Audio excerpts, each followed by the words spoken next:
Donc, mesdames et messieurs, bonjour. J'espère que vous allez bien. Partagez le live. Nous sommes en danger dans notre propre pays.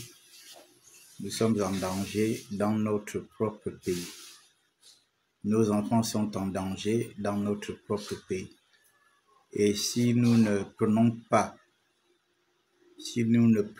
des dispositions, notre pays sera vraiment envahi de tout type de produits de consommation impropres pour la jeunesse gabonaise.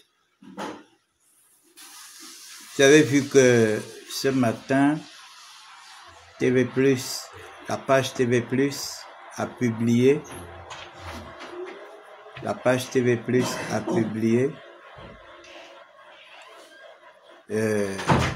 que 7750 plaques de tramadol ont été arrêtées. Ils ont bloqué ça à la frontière. C'est un véritable danger. C'est un véritable danger pour la jeunesse gabonaise. Vous savez, nous sommes tous traumatisés par ce procès que nous avons suivi. Les gens peuvent tout dire. C'était une parodie de justice, c'était machin. Mais moi, je sais que moi, je fais confiance à ces magistrats, à ces éminents magistrats qui ont jugé ces bandits de grand chemin que l'on pensait être des personnes sérieuses. Enfin, pour ceux qui les côtoyaient, qui pensaient que c'était des hommes sérieux, pour ceux qui travaillaient avec eux, pour ceux qui étaient leurs supporters, qui pensaient que c'était des personnes sérieuses. Vous avez vu comment ils ont été jugés. De la manière dont ils ont été jugés, c'est comme ça aussi qu'on doit juger tous ces trafiquants de drogue qui écument nos rues, qui écument nos quartiers, qui polluent nos enfants. Parce qu'on appelle ça de la pollution. Qui intoxique nos enfants. 7750 plaques de tramadol. Vous ne pouvez pas vous imaginer combien de jeunes Gabonais seront amenés à consommer ces tramadol. Il faut que la justice tape fort parce que j'estime que ce sont des actes de défiance. Ça, ce sont des actes de défiance. Je crois que depuis la transition, on peut dire que ce sont les militaires qui ont aujourd'hui le pouvoir au Gabon. Parce que ce sont les militaires qui ont fait le coup de libération. Et les militaires sont dans plusieurs administrations aujourd'hui. En dehors de la justice. Mais les gens ne peuvent pas continuer à défier la justice gabonaise, à défier les forces de sécurité et de défense sans qu'ils ne soient vraiment inquiétés. Parce que si la Young Team a laissé entrer les drogues au Gabon, nous ne sommes plus à l'ère de la Young Team. Nous sommes à l'ère de la 5e République. Et il faut vraiment que la justice, les forces de sécurité et de défense tapent dur sur ces voyous de grand chemin, sur ces trafiquants de drogue. Parce qu'à un moment donné, il faut que ça s'arrête. Ça, ce sont des actes de défiance. Malgré le fait qu'on arrête des dealers à l'intérieur du Gabon, mais il y a des gens qui prennent quand même, qui ont quand même la peine de continuer à emmener de la drogue de l'extérieur pour faire entrer ça sur le territoire national. Ce pouvoir est un pouvoir militaire dans l'âme. Il ne faut pas oublier ça. Ce pouvoir, ce n'est pas un pouvoir civil, c'est un pouvoir militaire dans l'âme. Parce que le président de la République, c'est un militaire dans l'âme, ce n'est pas un civil. Ce n'est pas un PDGiste, ce n'est pas un gars du RPM, ce n'est pas un gars du PDG, ce n'est pas un gars des autres partis. C'est un militaire dans l'âme. Il faut tenir compte de ça. Que lui, il a une éducation militaire. Il n'a pas une éducation politique. Qu'il militait d'abord ici, après il est quitté, il est allé militer à gauche, après il est quitté, il est allé... Non, c'est un militaire dans l'âme. Et sa façon de faire les choses, c'est la façon dont les militaires font les choses. Donc, faisons très attention. Faisons très attention. Même les jugements qui sont donnés, vous avez vu pour la première fois, aucun procès n'est passé en direct. Même à l'époque, quand il y a eu l'affaire de Manza, j'étais encore tout petit, on ne les a pas jugés en direct, ce n'était pas passé en direct. Pour la première fois, un procès de cette envergure passe en direct. Tout le monde entier a suivi. Malgré tout ce que vous pouvez dire, c'était du cinéma, c'était du machin, mais au moins tout le monde entier a vu qu'il y avait une première dame, Chipi, au Gabon. Il y avait son fils, un autre Chipi, narcotrafiquant. Et cet enfant a amené ses amis pour venir foutre la merde dans un pays respecté comme le Gabon. Vous avez compris? Donc vous pouvez tout dire. C'était du cinéma, c'était du ceci, c'était du... Mais tous les Gabonais aujourd'hui sont traumatisés. Des sommes d'argent, des transferts d'argent sont traumatisés. Qu'une seule personne, en la personne de Sylvia Bongo, pourrait avoir plus de 60 entreprises. Qu'un seul individu comme Noureddin Bongo pouvait avoir autant d'entreprises. On était là tranquille, on partait manger au Radisson, donc c'était déjà son hôtel. On était là tranquille, on partait à Onomo, les Gabonais partaient à Onomo, machin, donc c'était déjà son hôtel. Hein? Les Gabonais partaient, tu vas au Onomo, tu te dis, bon ben, je vais au Onomo, hôtel, prendre un verre ou bien manger, machin. Donc c'était son hôtel. C'est-à-dire que tout l'argent, le petit argent que les Gabonais travaillaient, l'argent là retournait encore dans les mains de ces pillards-là. Mais je peux vous dire que moi, j'ai confiance en la justice gabonaise. J'ai confiance à la justice gabonaise. Et voilà pourquoi je dis que tous ces narcotrafiquants-là, qui viennent gaspiller la jeunesse gabonaise. Parce que demain, nous allons partir. C'est cette jeunesse-là qui va nous remplacer. Mais ce n'est pas une jeunesse intoxiquée par la drogue qui va rester à gérer les choses du pays. Il faut que ce soit des jeunes sérieux, intelligents. Hein? Il faut que ce soit des jeunes sérieux, intelligents. Mais s'il y a des gens qui nous viennent de l'extérieur, qui décident de venir tuer la jeunesse gabonaise, qu'est-ce qu'on doit faire de ces jeunes? Parce qu'un trafiquant, quelqu'un qui amène 7750 tramadol, une plaque de tramadol, on considère que c'est un assassin. C'est un assassin. Il est venu pour tuer la jeunesse gabonaise. Il se fait de l'argent, il vend de la mort, on peut dire qu'il vend la mort à la jeunesse gabonaise. Ces gens-là méritent 60 ans. 60 ans, 100 ans d'incarcération. Parce que il va faire 1 an, 2 ans, il va sortir, mais il va recommencer la même activité. Hein? Vous savez qu'il y a un proverbe qui dit que les mauvaises choses ont la peau dure. C'est des gens qui sont habitués à faire du trafic de stupéfiants, du trafic de drogue. Vous êtes sûr que demain, ce monsieur peut être reconverti pour faire de l'agriculture, pour faire de l'élevage.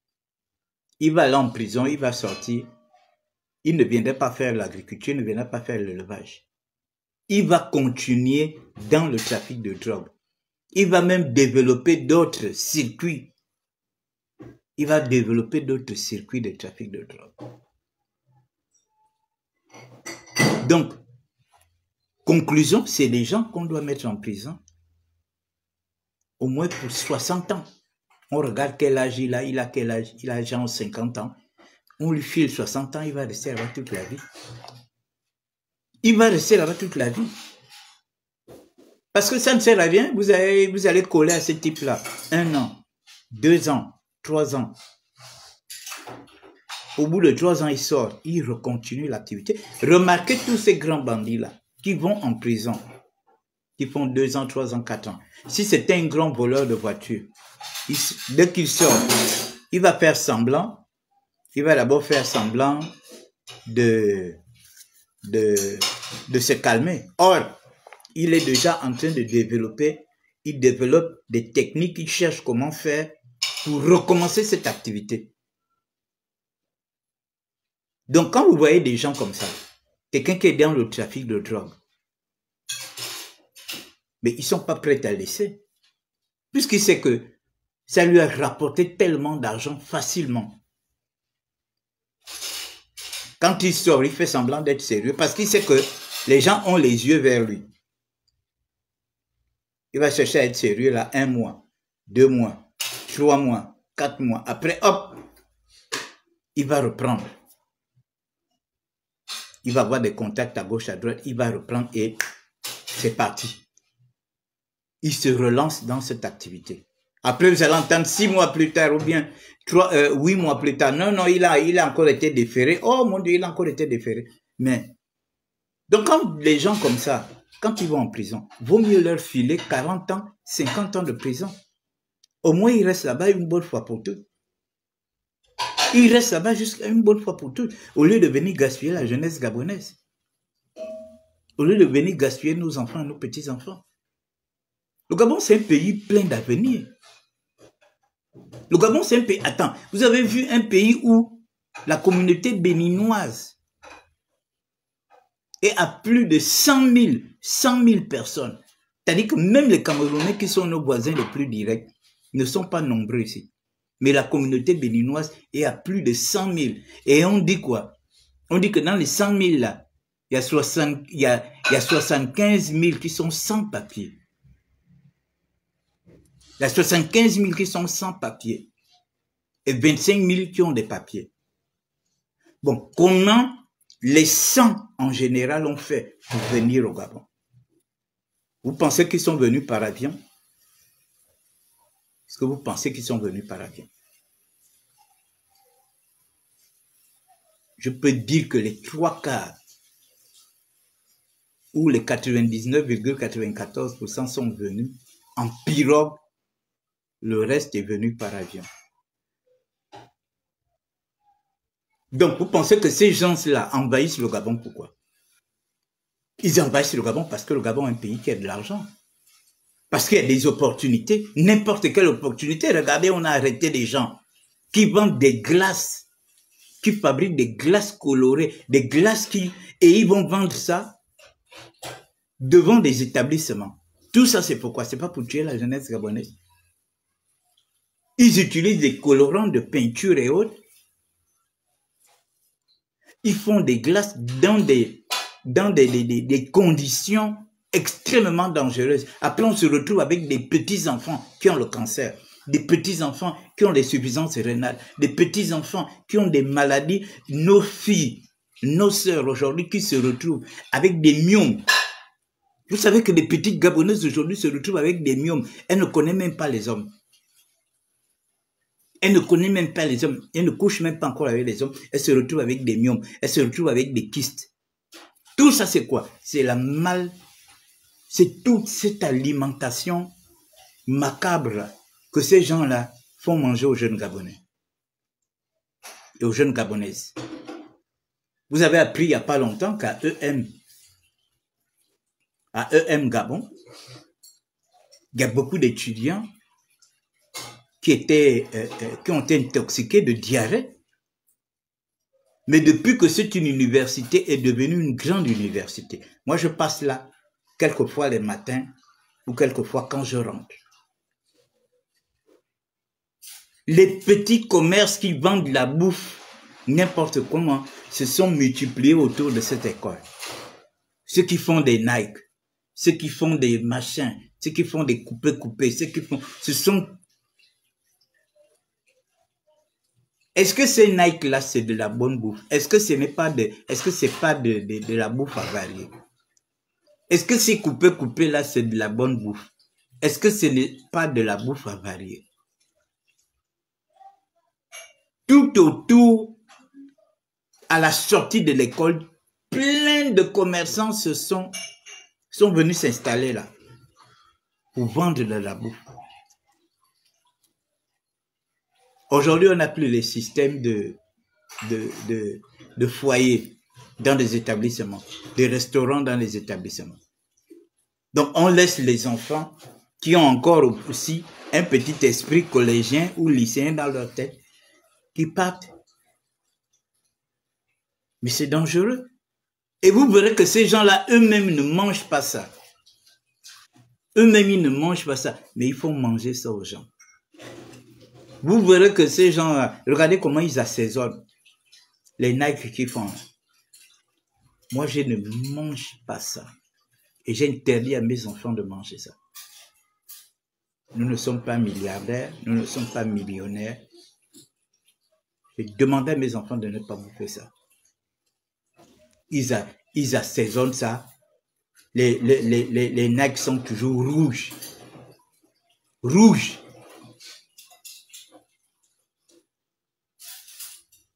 Rouge.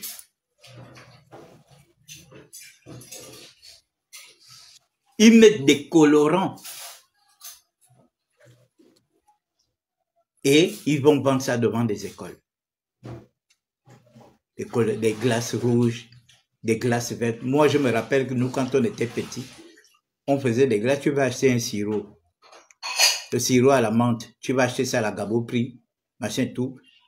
Tu viens diluer avec l'eau. Vous mettez ça dans des sachets, vous mettez ça au frais. C'est comme ça que nous, on a grandi quand on faisait nos glaces. Mais les histoires aujourd'hui, soit tu prends, il y avait les sirops grenadine qui étaient rouges, il y a les sirops menthe qui étaient verts. On faisait nos glaces avec. Mais cette histoire où c'est maintenant les colorants. Et c'est tout ça qui entraîne toutes les maladies. Vous voyez des jeunes Gabonais, et les gens se plaignent, les gens, oh oui, le Gabon, depuis l'indépendance, le Gabon est toujours à 2 millions d'habitants, c'est pas possible. Mais c'est tout ça qu'on nous amène. C'est tout ça qu'on nous amène gober. Comment des petites filles aujourd'hui peuvent se retrouver avec des kystes, des fibromes, des, comment on appelle ça? Des myomes. Des petites filles qui n'ont même pas encore fait d'enfants. Des petites filles qui ne connaissent même pas les hommes. Elles se retrouvent avec des myomes. Elles se retrouvent avec des kystes. Elles se retrouvent avec... Alors que, on peut nous dire, si encore ces filles-là mettaient des enfants au monde, une fille qui n'a même pas encore fait l'enfant, elle se retrouve avec des myomes. Elle se retrouve avec des kystes. Elle se retrouve avec des fibromes. Posons-nous des questions. Et on dit oui, le Gabon, depuis 1960, à 1960, on était à 500 000 habitants. Comment, 60 ans plus tard, on est à 2 millions d'habitants.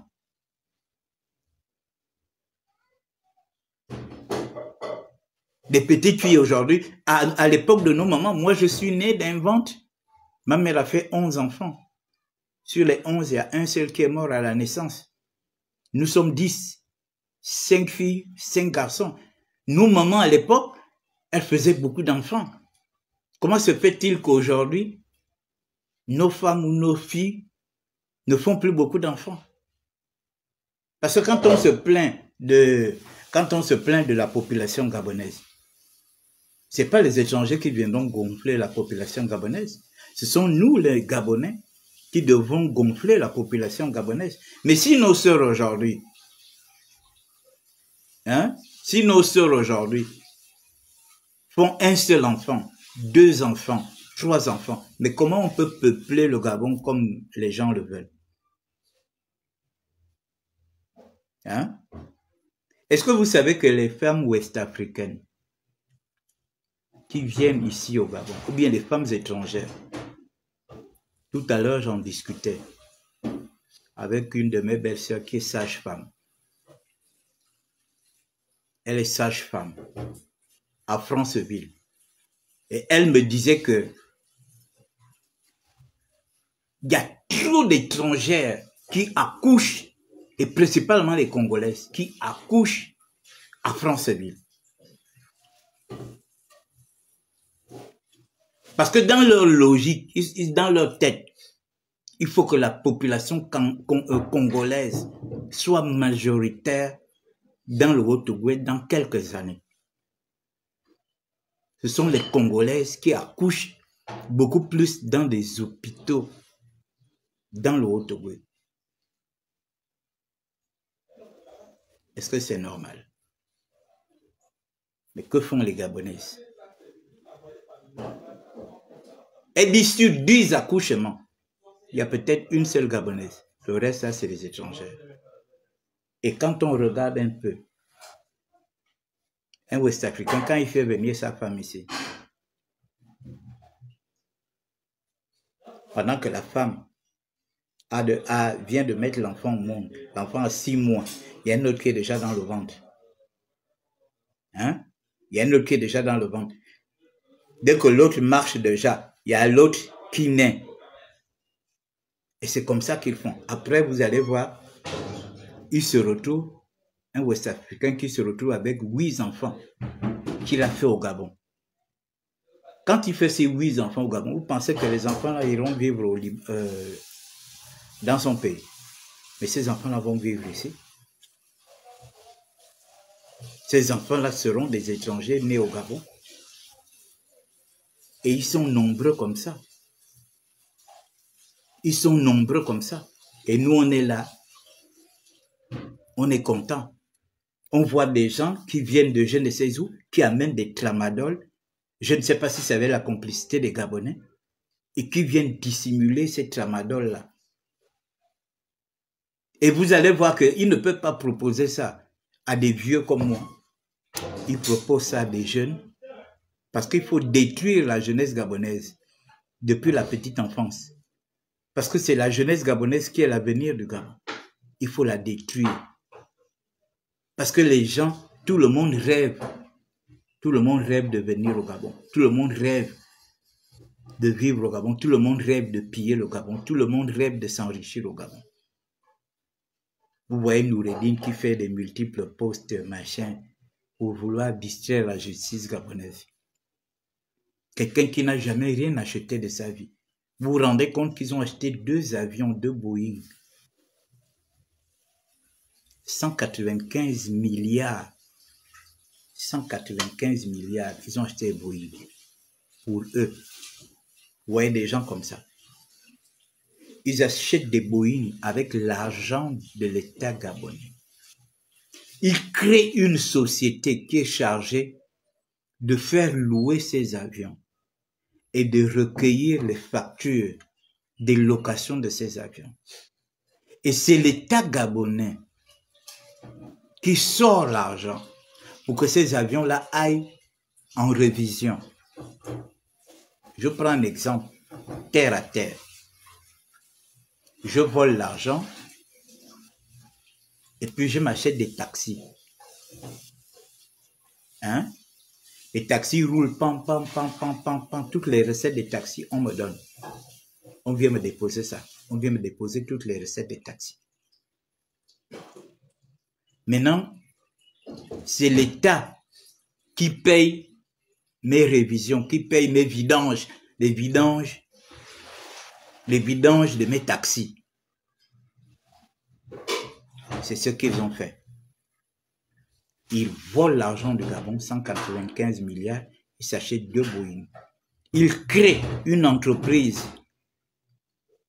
pour faire louer les avions à travers le monde.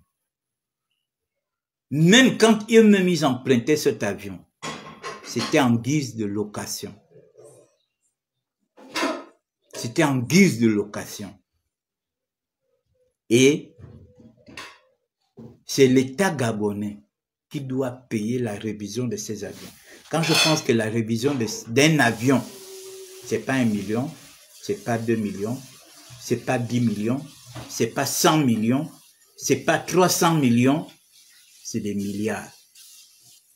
Mais comment? Et puis, je vois des gens qui disent c'est une parodie de justice.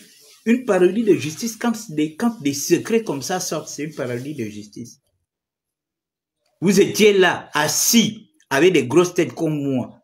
Vous saviez que c'est l'État gabonais qui payait les révisions des avions achetés avec l'argent de l'État gabonais, qui étaient exploités à leur fin, qui étaient leurs avions qu'ils s'étaient attribués.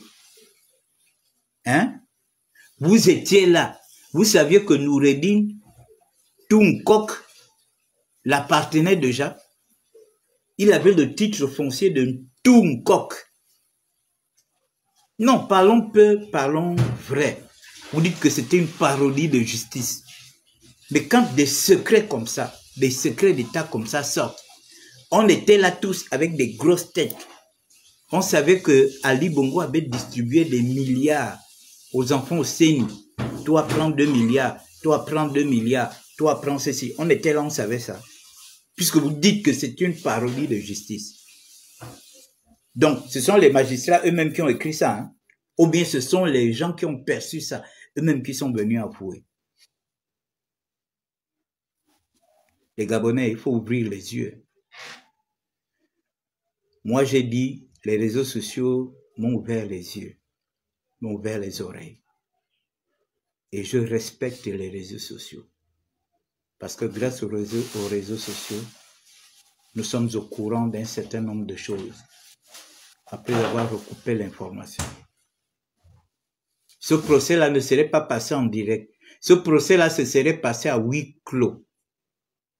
À huis clos. On n'aurait pas eu toutes ces informations. Aujourd'hui, tout le monde a mal à la tête. Toutes les personnes avec qui je discute, que ce soit au Gabon, que ce soit hors du Gabon, que ce soit à l'intérieur du pays, ont mal à la tête.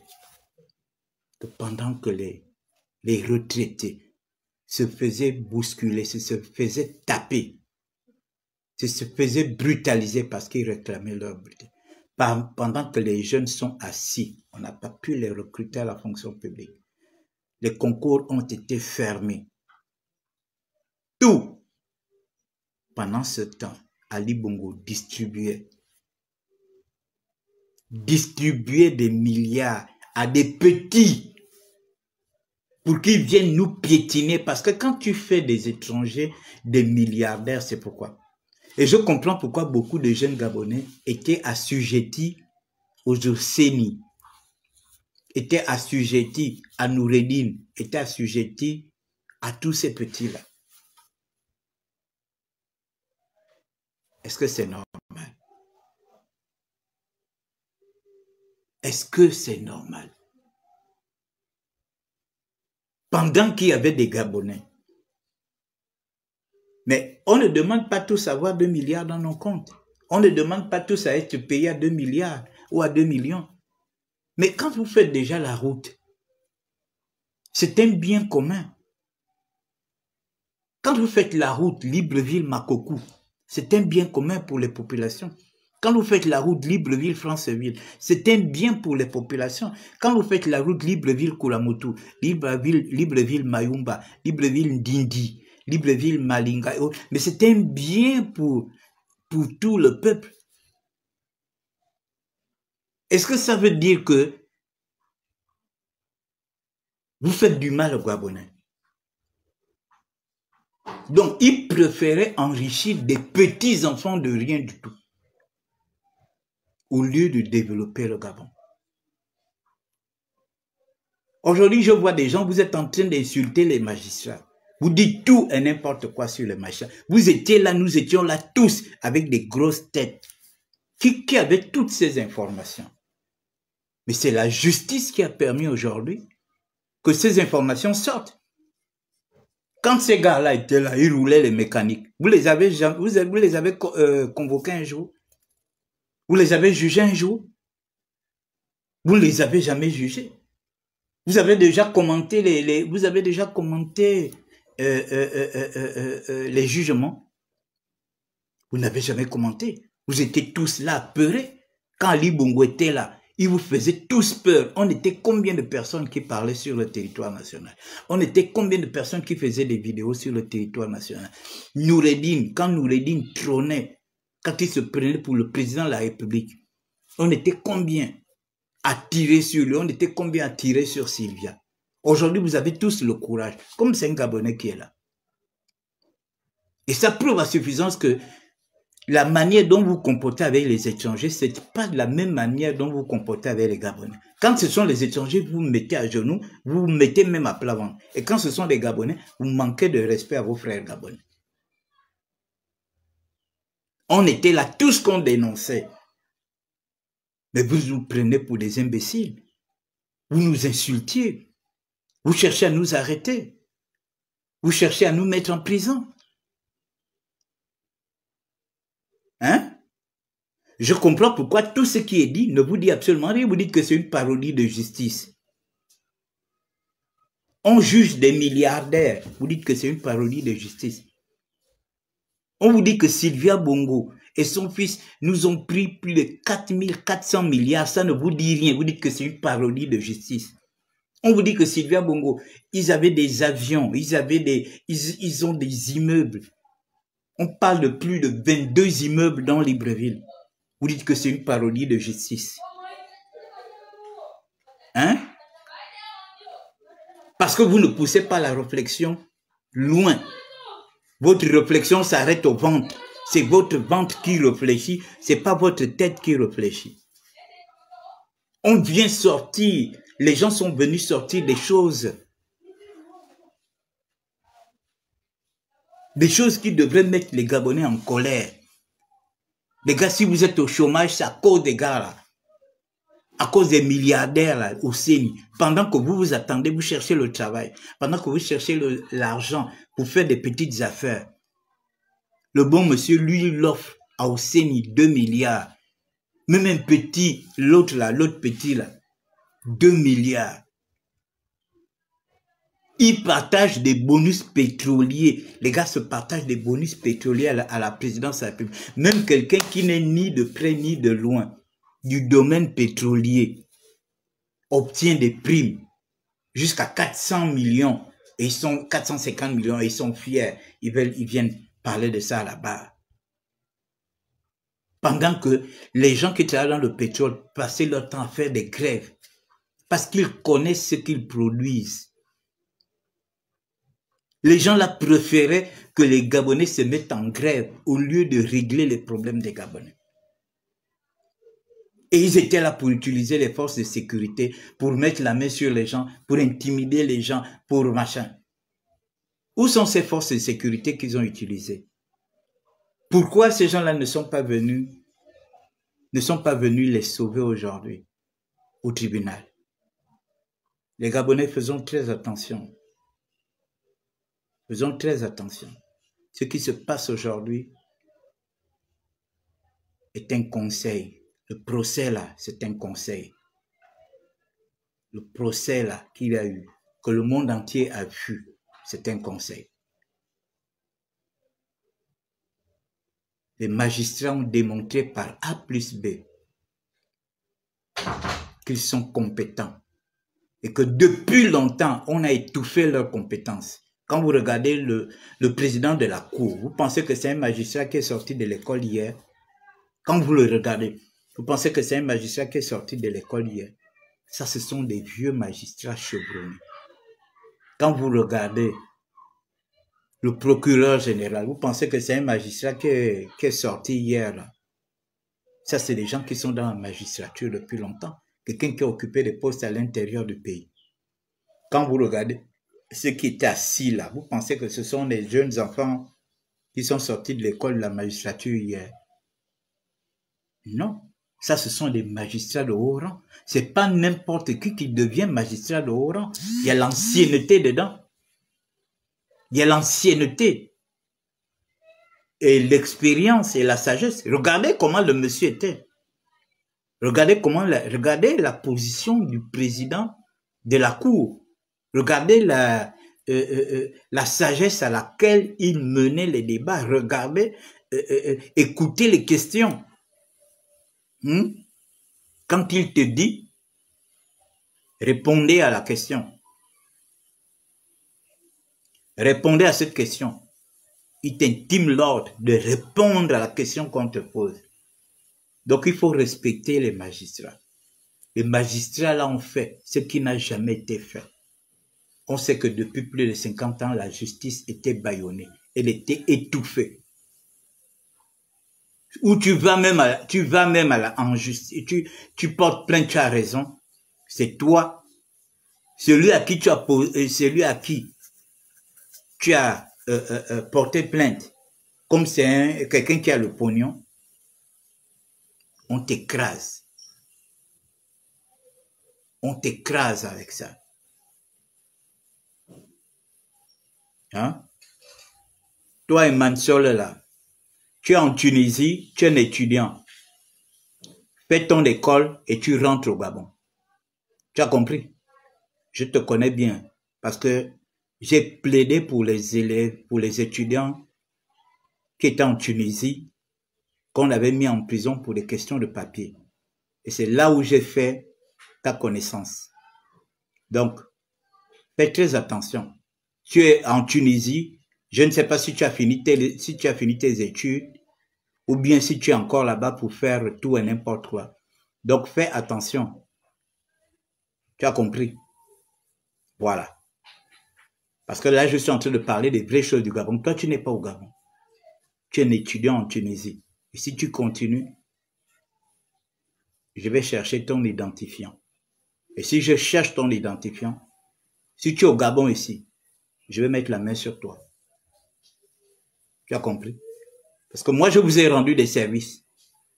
Pendant que les Tunisiens vous matraquaient, parce que vous n'avez pas de papier, parce qu'ils avaient attrapé des Gabonaises et des Gabonais. Moi, j'ai ouvert ma bouche pour parler de vos choses. Tu as compris? Et vous ne m'avez jamais remercié pour ça. Je l'ai fait parce que vous êtes des jeunes Gabonais et je trouve anormal qu'on vous mette en prison parce que vous avez des problèmes de carte de séjour. Parce qu'en Tunisie, eux, ils ne tenaient pas compte du fait que même si ta carte de séjour est finie, ta carte de résident, même si ça fait seulement une semaine, ils te prennent, ils te mettent en prison. Donc, ne crois pas que je ne te connais pas. Tu n'as pas à venir me manquer de respect quand je parle des choses sérieuses du Gabon. Tu as compris? Quand je parle des choses sérieuses du Gabon, tu n'as pas à venir singer. Tu es un étudiant. Si tu es encore là-bas pour faire l'école, fais ton école. Tu as compris? Voilà. Parce que c'est vous là aujourd'hui, c'est vous qui êtes les insulteurs sur la toile, des gens soi-disant qui peuvent être demain l'avenir du Gabon. Mais si déjà, pendant que tu es étudiant, tu es mal élevé, tu es impoli, tu ne respectes pas les gens, tu penses que demain tu pourras être un bon fonctionnaire. La même attitude que tu as affichée en tant qu'étudiant, tu vas l'afficher en tant que fonctionnaire ou bien en tant que gestionnaire des choses de l'État. Tu as compris? Donc, quand je parle des choses du Gabon, toi tu n'es pas ici, toi tu ne connais pas ce qui se passe ici. Je ne t'ai pas convié sur ma page. Je suis en train de parler des choses sérieuses. Les trafiquants de drogue qui envahissent le Gabon, c'est vous tous là même qui êtes à l'étranger. C'est vous qui envoyez même ces drogues-là. Parce que ces drogues-là sont déjà dans les pays dans lesquels vous êtes. C'est vous qui envoyez même ça. Faites semblant de faire le commerce. Oh, j'envoie des habits. Oh, j'envoie machin. Oh, j'envoie des chaussures. Donc, vous envoyez la drogue ici. Pour venir gaspiller la jeunesse gabonaise. Donc, on n'a pas le droit de parler de ça. On parle de ça et on parle de tout. Et on parle de la justice gabonaise. Et toi, tu viens me... Hein? Quand on vous maltraite, pourquoi vous n'avez pas appelé vos parents pour faire des vidéos? Quand vous vous maltraitez en Tunisie. Hein? Je crois que je dois même avoir ton numéro de téléphone dans mon... Je dois même avoir ton WhatsApp dans mon numéro de téléphone. Quand les Tunisiens vous chassez de leur pays, pourquoi vous n'avez pas appelé vos parents pour faire des vidéos? Mais c'est moi que vous étiez en train d'embêter. Même au Maroc, quand il y a eu la bagarre en 2016 à l'ambassade du Maroc, en 2023 plutôt à l'ambassade du Maroc, entre les étudiants gabonais et la police marocaine, on a arrêté les étudiants. Moins un, ces étudiants-là allaient en prison. Moins un, ces étudiants-là allaient en prison. Power off. Moins un, ces étudiants-là allaient en prison. Moins un.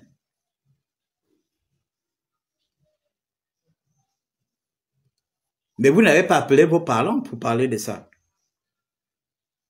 C'est moi que vous avez appelé pour me poser ce problème-là.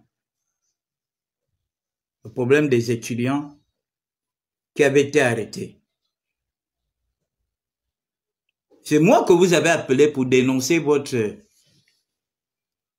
ambassadeur qui avait appelé la police marocaine pour venir faire les bagarres avec la police gabonaise. Et pourtant, vous avez vos parents ici.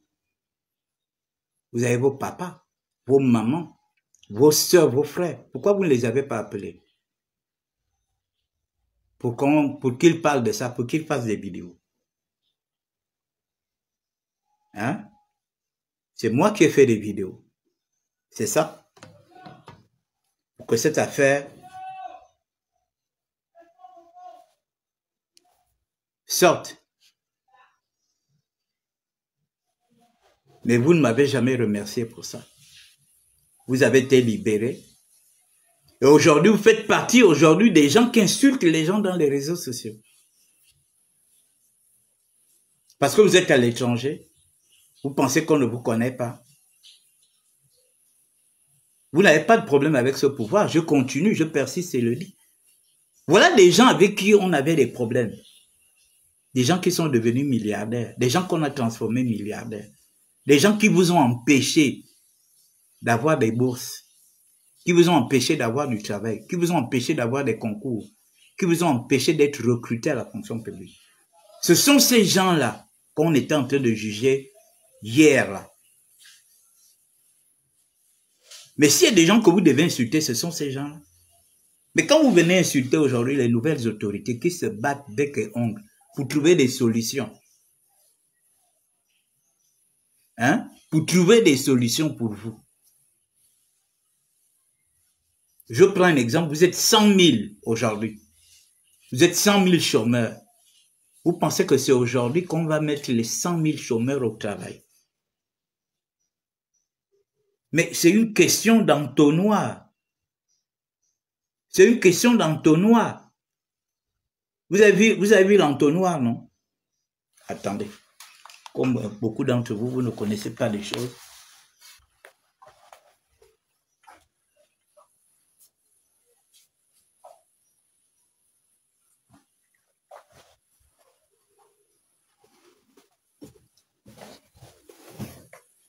Voilà l'entonnoir. Donc, quand l'eau se remplit là, est-ce que l'eau là, tout l'eau là rentre au même moment? Mais non, l'eau se remplit là et chacun descend à tout moment. Chacun descend à tout moment. On trouve un pays où les Bongo ont abîmé le pays. Les Sylvia ont abîmé le pays. Les Noureddin ont abîmé le pays. Ils ont tout bloqué. Ils ont fait croire aux gens que c'était compliqué, c'était difficile, il n'y avait plus rien, il n'y avait plus rien. Pendant ce temps, on donnait aux petits Océani 2 milliards. Toi, prends 2 milliards, toi, prends 450 millions, toi, prends ceci, toi, machin. L'argent qui était censé régler les problèmes des Gabonais. cet argent était entre leurs poches.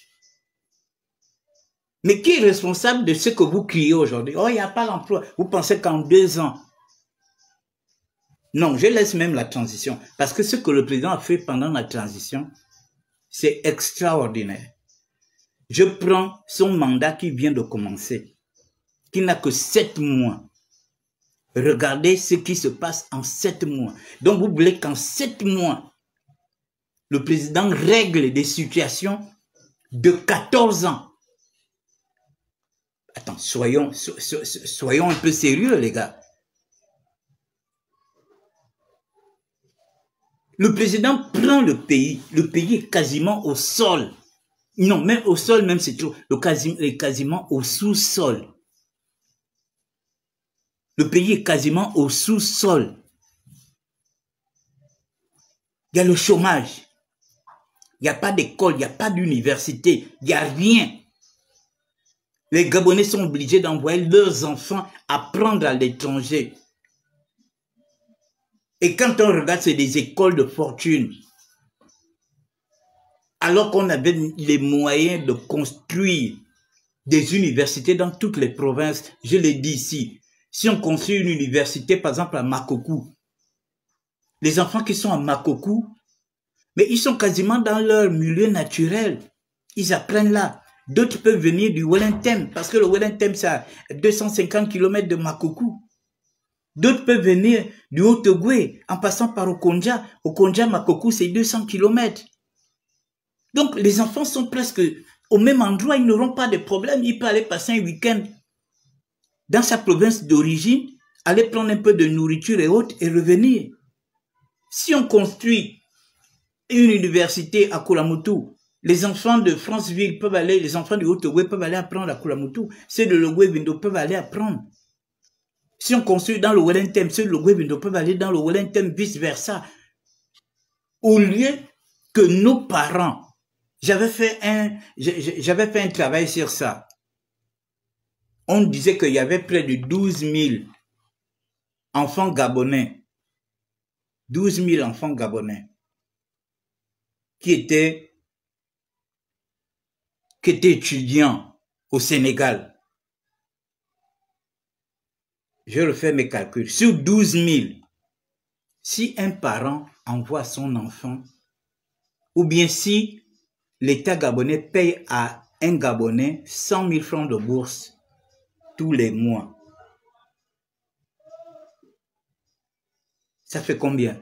Ça fait 1,2 milliard que le Gabon verse au Sénégal tous les mois. Multiplié par 12, ça fait combien? Ça fait 14 milliards qu'on dépense. Rien que pour nos enfants qui sont au Sénégal. Mais or, avec 14 milliards, on peut construire 3 à 4 universités ici au Gabon.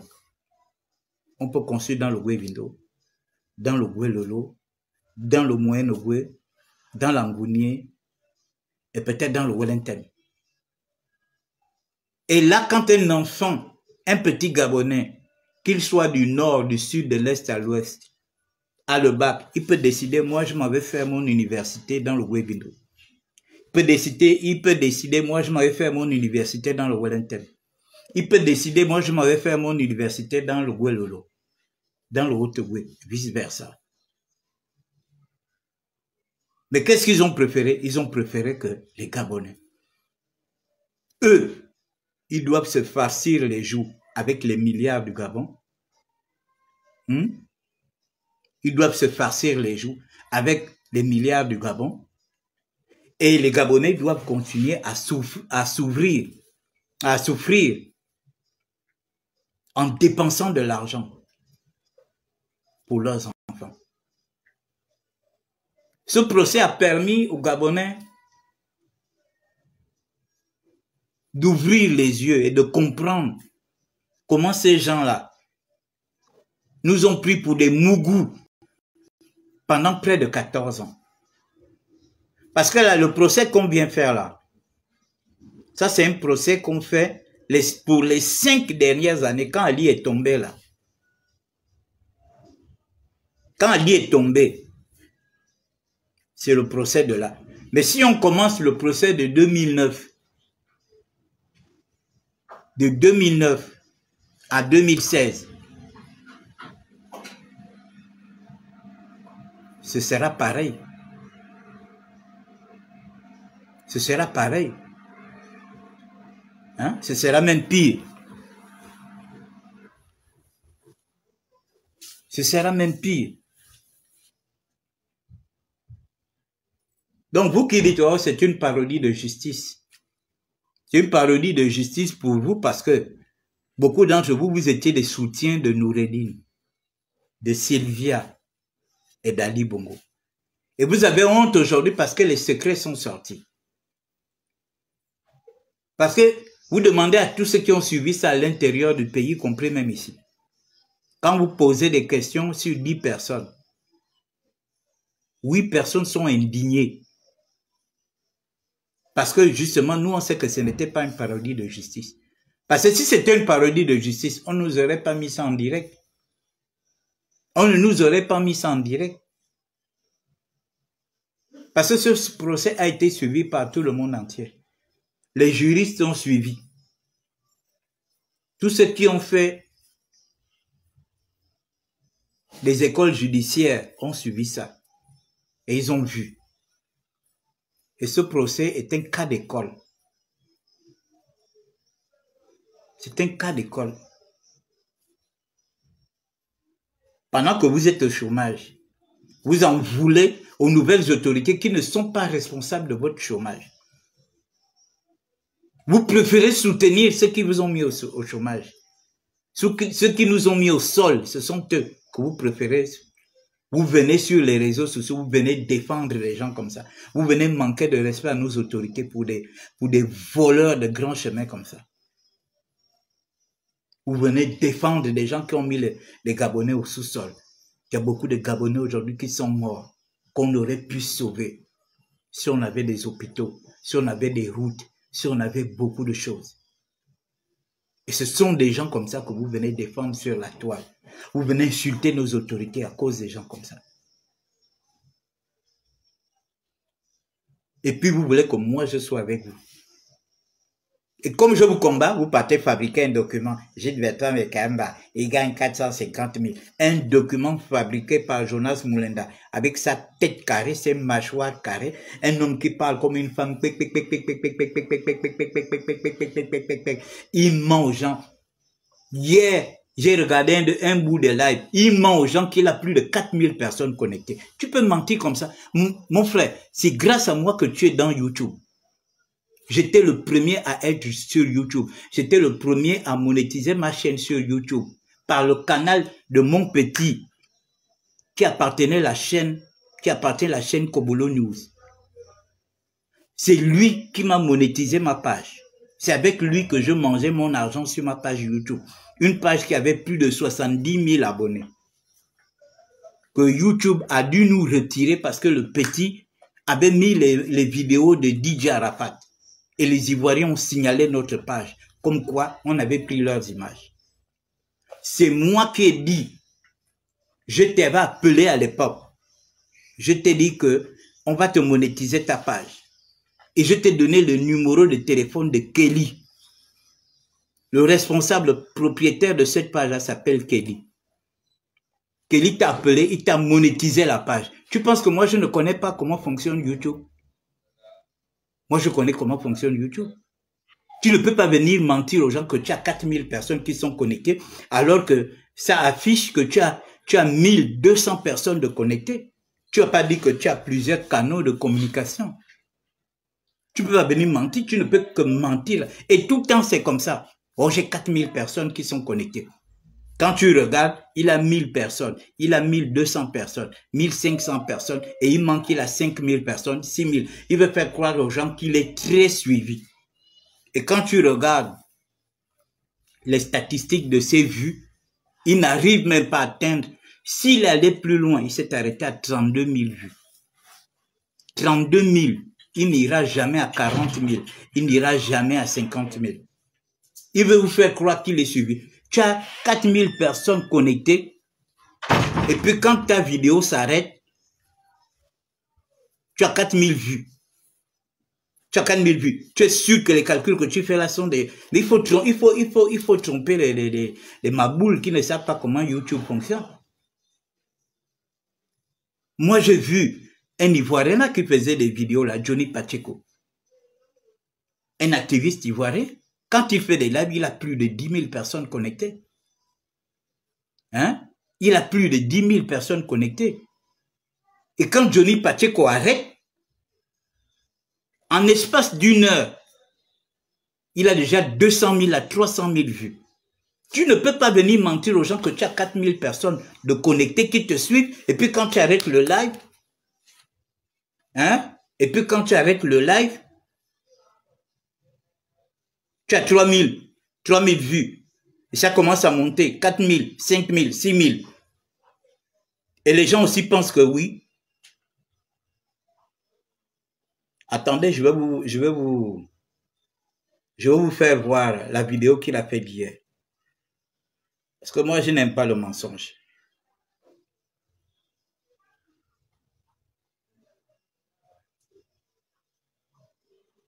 Voilà. La vidéo qu'il a fait hier. Il a dit qu'il avait 4000 vues.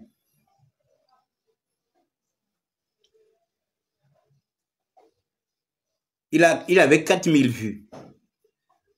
Aujourd'hui, cette vidéo n'a que 22 000 vues. Or, quand tu arrêtes une vidéo, tu as 4000 vues. Quand tu arrêtes une vidéo, normalement, chaque heure, tu devrais avoir plus de 10 000 vues.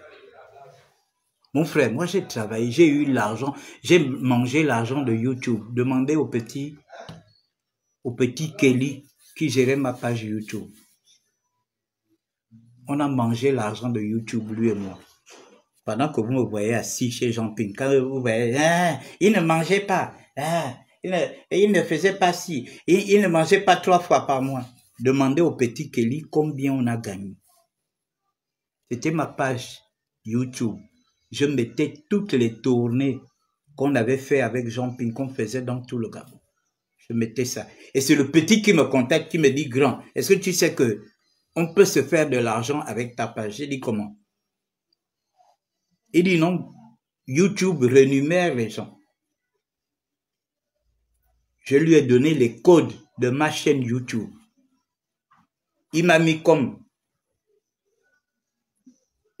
éditeur, lui il est resté comme administrateur parce que le Gabon n'est pas reconnu comme un pays à monétisation, un pays éligible à la monétisation. C'est comme ça je lui ai donné tous les codes, il est devenu administrateur, moi je suis devenu éditeur. Donc c'est lui qui était là uniquement pour mettre les vidéos. Et lui, ce qui fait que il a écrit à YouTube. Lui étant à l'étranger, parce que le Gabon n'est pas YouTube, le Gabon n'est pas dans la chaîne de monétisation de YouTube.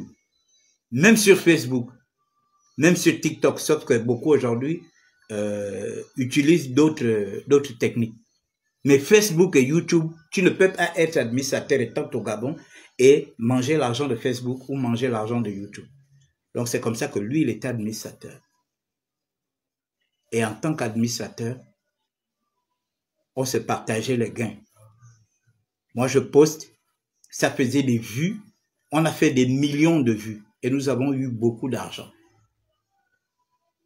Nous avons eu beaucoup d'argent. Et je crois que même si les Ivoiriens avaient signalé notre page, notre chaîne YouTube, c'est parce qu'ils s'étaient rendu compte que nos vidéos qu'on avait postées sur la mort d'Arafat et autres, nos vidéos avaient été vues, on avait eu des millions de vues. Et ils sont rentrés en colère par rapport à ça. Ils ont signalé notre page. Ils ont signalé notre page à YouTube en s'attribuant la paternité des images de Bidji Arafat. C'est comme ça que YouTube va nous demander de négocier avec eux. On leur a adressé près de 15 lettres pour leur dire, bon les gars, on s'excuse si on a pris vos vidéos, voilà. Ils n'ont jamais voulu répondre. On avait 21 jours pour négocier. Après ces 21 jours, YouTube a supprimé notre chaîne. Parce que YouTube avait compris qu'on n'était pas tombé d'accord. Donc nous, on a mangé l'argent. Le petit qui était mon administrateur de ma chaîne YouTube, c'est le même petit que j'ai envoyé chez Jonas Moulenda. Parce que je voyais ce qu'il vivait en France. Je voyais qu'il galérait. C'est à cause de ça que je l'ai mis en contact avec Kelly. J'ai dit non, Kelly. Parce que Kelly ne traitait pas avec eux. Kelly, lui, il était dans son game avec, comment il s'appelait? Malcolm Dumapan. Malcolm Dumapan, Pat Collins. Eux, ils étaient ensemble. Ils avaient leur plateforme. Et c'est Kelly, une fois que Kelly a réussi à me faire monétiser la chaîne, moi j'étais en contact à l'époque avec Jonas parce qu'il m'appelait. Oh, le président Ping va venir quand? Oh, machin et tout. On avait gardé de bons rapports. C'est comme ça que je lui ai dit, mais est-ce que tu sais que ta chaîne YouTube, on peut la monétiser? Comment ça? J'ai dit, bon, je vais te mettre en contact avec quelqu'un. Ok, j'ai envoyé le WhatsApp de Kelly à Jonas Moulenda. Il a saisi Kelly. Et c'est Kelly qui lui a monétisé sa page. Et il veut mentir aujourd'hui. Tu veux venir mentir? Il faut mentir aux gens qui te regardent. Tu ne peux pas me mentir. C'est Kelly qui a monétisé la page de Jonas Moulenda. Pour qu'il reçoive quelques billets de banque par rapport à la monétisation de sa page. Hein? Voilà pourquoi il est obligé, c'est devenu une activité pour lui. Voilà pourquoi il est obligé de faire des lives tous les jours en mentant parce que moi justement j'évite la monétisation à cause de ça. Parce que tu es obligé de mentir. Et il est obligé parce qu'il regarde beaucoup aussi les vidéos des Ivoiriens. Par exemple, Johnny Pacheco là, c'était son ami. Et il a vu comment Johnny Pacheco s'est fait de l'argent sur YouTube en inventant parce que Johnny Pacheco était d'abord avec Gbagbo. Après, il a quitté Gbagbo. Il est venu soutenir Alassane Ouattara. Papa, il a fait des audiences sérieuses. Après, maintenant, il casse. Il devient maintenant le soutien. Il devient maintenant l'ennemi de Ouattara. Il insulte Ouattara et les Ivoiriens qui sont aigris et tout ça là, étaient connectés sur lui. Donc, c'est comme ça qu'il a eu une audience. Et c'est ce que Jonas est en train de faire. Jonas qui ne pouvait pas faire de live sans venir parler d'Ali Bongo, ni sa femme et ses enfants. Aujourd'hui, il fait des lives pour eux. Vous comprenez? Et puis vous aussi, vous tombez dans ces élucubrations. Hein? Donc, moi, je félicite notre justice qui a fait un très bon travail. Mais je les connais tous, ma petite sœur Bertie. Je les connais. J'ai fricoté virtuellement avec Jonas Moulenda. Même si je ne l'ai jamais vu physiquement quand il était ici. Mais c'est quelqu'un qui me consultait en permanence quand j'étais à côté de Ping. Oh, dis ça au président Ping, dis ça. Après, on a su qu'il était dans le chantage. Il était dans le chantage. Il veut faire croire qu'il est suivi par 4000 personnes. Tu ne peux pas être suivi par 4000 personnes. Et puis à la fin de ton live, tu te retrouves avec 2000 personnes. Hein? Tu te retrouves, quand tu arrêtes ton live, tu as 2000 vues. Je dis même 2000 vues. Oui, tu as 2000 vues. Normalement, quand tu as 4000 personnes de connectées, quand ton live finit, en espace d'une heure, tu dois dépasser les 20 000 vues. Faut pas mentir aux gens. Pourquoi tu veux mentir aux gens? Tu veux tellement faire croire aux gens que tu es l'homme le plus suivi. Regardez. Là, je suis sur sa page. Il n'a pas de vidéo qui dépasse 40 000 vues. Il n'a pas de vidéo qui dépasse 40 000 vues. Il a des vidéos qui dépassent 20 000 vues. Et ça s'arrête là. Donc, tu ne peux pas être un activiste craint. Moi, ma page là, elle fait des millions de vues. Quand je finis là, Je coupe le live. Je vais faire la capture de mon écran. Je vais vous montrer ce que je fais par mois en termes de vues. Ma page n'est pas monétisée. Je ne cherche pas à gagner de l'argent là-dessus. Je suis simplement là pour informer, conscientiser, pour conseiller, pour analyser, pour décrypter un certain nombre de situations. Point. Ma page, je ne la monétise pas. Je n'ai pas besoin de la monétiser. Voilà. Mais j'ai plus de vues que vous tous. Voilà. Et j'ai pas besoin de mentir. J'ai pas besoin de mentir pour que mes vidéos soient suivies. Je n'ai pas besoin d'être aimé. Je n'ai pas besoin d'imposer aux gens ma façon de voir les choses. Je n'ai pas besoin. Nos magistrats ont fait un travail extraordinaire. Pour une première fois, on suit un procès en direct pendant une semaine, non-stop. Il y a des gens qui ne partaient même plus au travail. Des gens qui étaient même, c'est-à-dire que même s'ils étaient au travail, mais ils étaient perturbés. Ils étaient perturbés parce qu'il fallait suivre.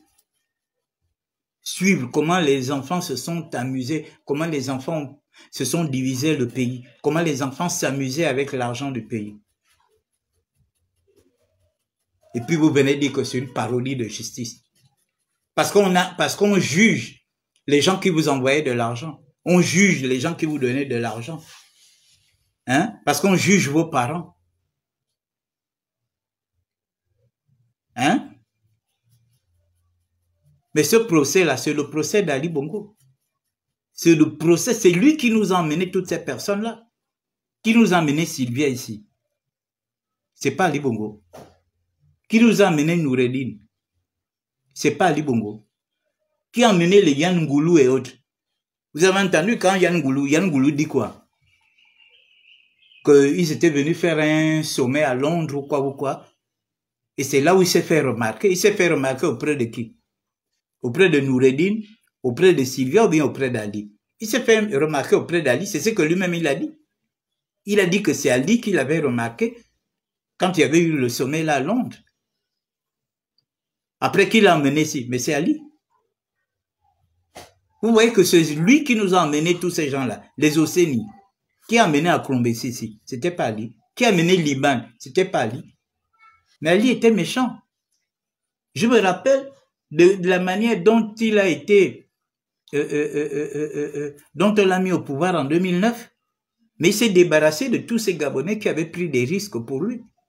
Moi, je connais un papa qui m'avait dit qu'on a failli l'empoisonner à cause d'Ali parce qu'il avait soutenu en 2009.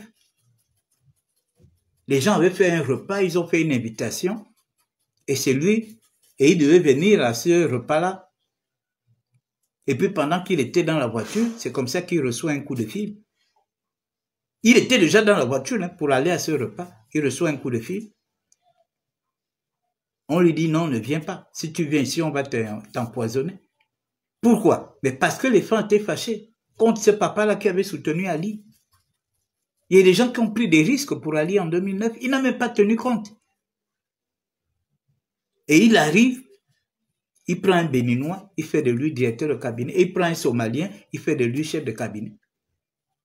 Et on nous amène des gens à gauche, à droite, à gauche, à droite, à gauche, à droite. Il prend les Océnies, des petits enfants de rien du tout. Il fait d'eux des directeurs de cabinet.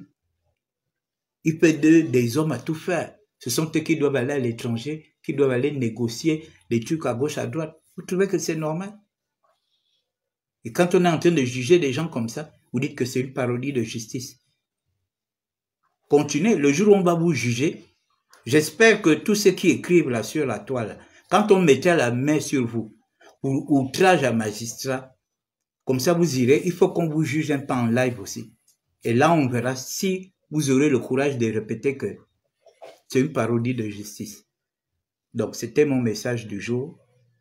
J'espère que vous allez bien. J'espère que vous avez compris mon message depuis le départ. Qu'il faut que les gens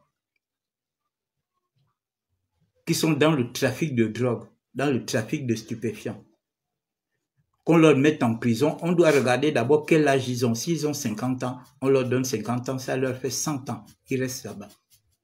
S'ils ont 30 ans, on leur met 60 ans. S'ils ont 25 ans, on leur met 75 ans. Parce que ils sortiront de prison, ils vont recommencer la même chose, même s'ils font semblant. Même s'ils font semblant de jouer les sérieux. Ils vont le faire 1 mois, 2 mois, 3 mois, 4 mois. Ils vont recommencer. Ils vont recommencer. Ils vont faire semblant juste pour détourner, pour détourner un peu la vigilance des gens. Après, hop, ils vont recommencer. Ah oui, il faut faire comme en Guinée équatoriale. Il faut qu'on mette... Je te dis que si on ne fait pas ça à Berthier, les gens n'auront pas peur de ces pays. La dernière fois, je l'ai dit, quand on a arrêté les pirogues des pêcheurs clandestins. Ces pêcheurs-là, on doit les mettre en prison, au moins pour 50 ans. Et les pirogues, on les brûle. Et à partir de là, ils vont passer le message pour dire que le pêcheur clandestin qu'on va encore trouver dans les eaux gabonaises, là, il est parti pour 50 ans de prison.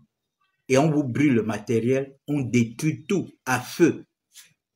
Vous allez voir. Tant qu'il n'y a pas ça, les gens vont se dire que c'est... Vous avez vu en Thaïlande, non? Je crois qu'il y a une Gabonaise qui est en prison en Thaïlande. Depuis l'époque d'Omar Bongo. Je ne sais pas si elle vit encore, bien elle est morte, je ne sais pas. Là-bas, eux, ils ne blaguent pas. Pourquoi nous, on viendra blaguer ici? Pourquoi on viendra blaguer ici?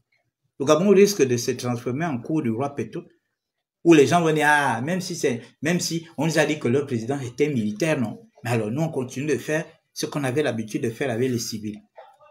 Il faut que les gens aient mal jusqu'à la moelle des os. Voilà. Donc, c'était mon petit message.